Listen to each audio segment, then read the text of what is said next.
Disaster can strike any time. We see it in the movies all the time. A tragic accident followed by a brave rescue or a heroic attempt of survival, and most of the time a happy ending. After the movie, we find ourselves wondering, could we survive a similar life-threatening situation? Maybe with a little preparation, you could increase your potential chances of surviving a disaster. Hello, Thrill Thinkers! Here's how to survive 10 life-threatening situations you might have seen in the movies. Number 1. In a burning building, know your evacuation routes. Don't use elevators. Know where the stairwells are. Stay low to the ground to avoid inhaling too much smoke. And close doors behind you to prevent the fire and smoke from spreading more quickly. Story time. Ron DeFrancesco is the last known survivor of the South Tower of the 9/11 World Trade Center attack. He survived by going down the stairwell despite seeing many others trying to escape upwards due to the fires on the floors below. The majority of his body got burned.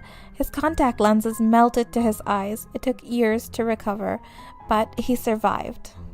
Number 2. Getting lost at sea.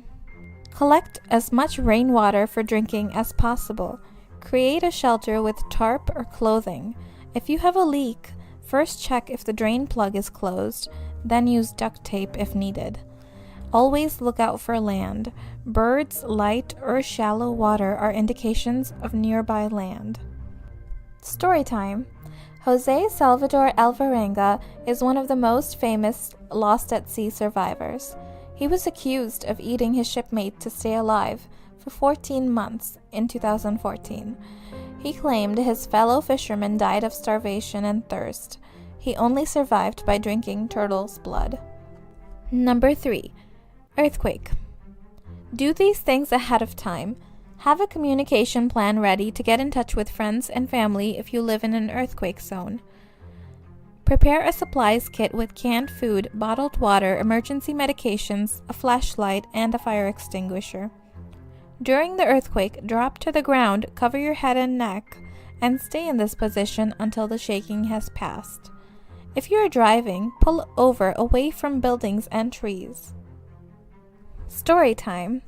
Trapped in the rubble for 1 month after Haiti's 2010 earthquake with magnitude of 7.0, Evans Monsignac thought he was dead.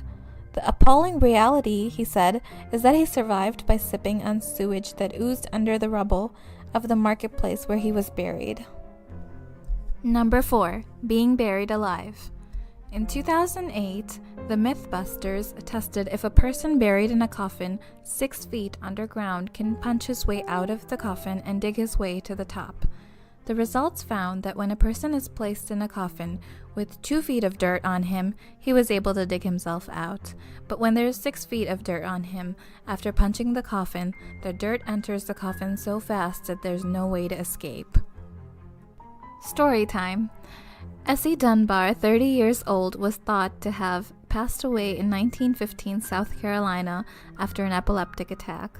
When her sister arrived from out of town and demanded to see Essie one last time, the coffin was opened.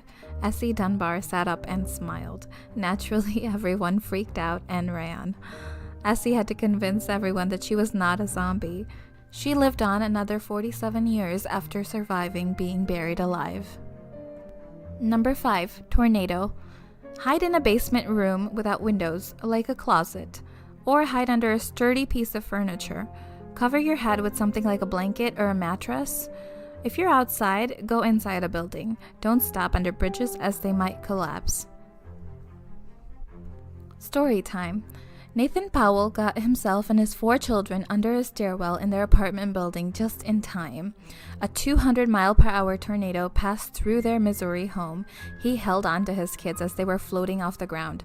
It took 45 seconds to stop, and when they came out from under the stairwell, their whole apartment building was gone.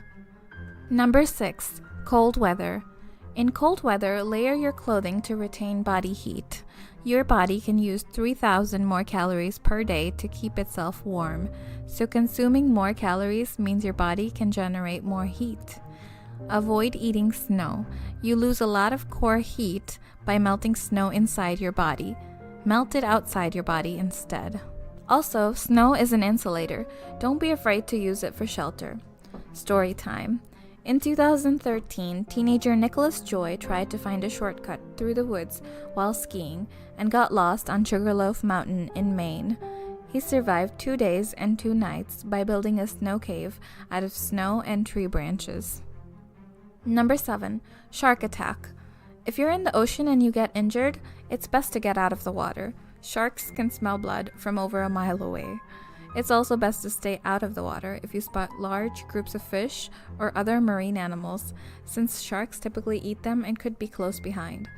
If a shark does attack you, don't play dead.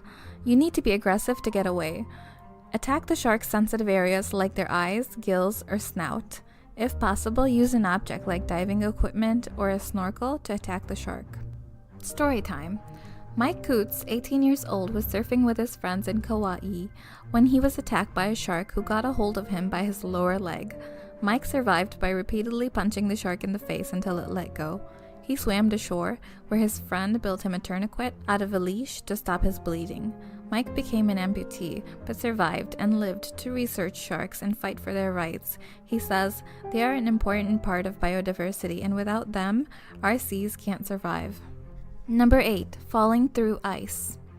Head back to the part of the ice you fell in on. Pull yourself up by kicking your legs while staying as horizontal as possible. When you're on top of the ice, roll away before standing up to keep your weight distributed when you're close to the hole. Story time.